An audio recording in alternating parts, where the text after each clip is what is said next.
tadi untuk dependent variabelnya adalah efek positif dan efek negatif, sementara faktornya adalah status ekonomi, kovariatnya adalah usia.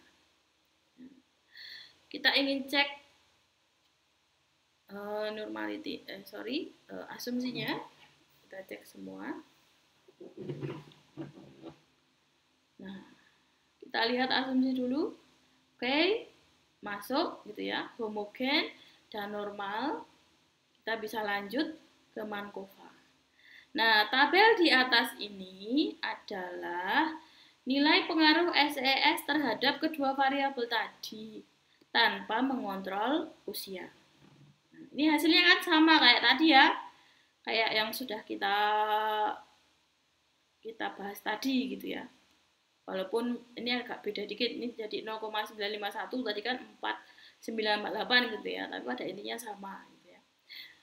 Nah, sementara yang ini adalah untuk Markova, kita lihat di kolom H ini. Di sini menggambarkan bagaimana pengaruh status ekonomi terhadap efek positif dan negatif tadi dengan mengontrol usia. Ternyata ketika kita mengontrol usia, pengaruh dari status ekonomi itu jadi tidak relevan, ya. Jadi tidak signifikan.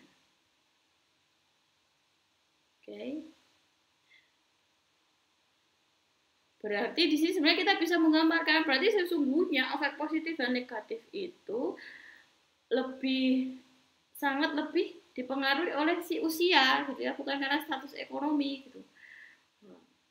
Tapi ya tergantung usianya juga. Mungkin kalau status ekonominya tinggi, usianya masih rendah, masih muda, itu nanti efek positif dan negatifnya itu berbeda begitu ya. Dengan yang usianya sudah tua begitu. Ternyata setelah kita memasukkan usia, tidak signifikan pengaruh status ekonomi. Nah, karena tidak signifikan, maka ya sudah, kita tidak perlu melihat yang bawah. Mesti ya hasil tidak signifikan di keduanya itu ya biasanya di sini juga tidak signifikan juga.